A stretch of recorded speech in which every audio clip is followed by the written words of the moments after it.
ئێمە ئەوڕۆ وەکو ئەنجومەنی خەلیفانی کۆمەڵی ئیسلامی هەڵساوین بە دابینکردنی سەبەدەی خۆراک بۆ ماڵی یەتیم و فەقیر و هەژار بە هاوکاری خێرخوازانەوە. دەستخۆشی لە خێرخوازانەکەین، بەڕاستی خێرخوازان بەردەوام بووینە لەگەڵمان لۆ هاوکاریکردنی فەقیر و هەژاران، خی گەورە پاداشتیانداتەوە. وە لێرەشەوە داوان لێکەین بەردەوامن لەو پرۆژانیان، بەردەوامن لە پژیرانیان، لۆی چەندی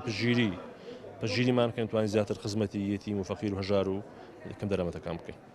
دەستخۆشیێکی گەرم لە ئەنجومەنی خەلیفانی کۆمەڵی ئیسلامی کوردستان ئەکەین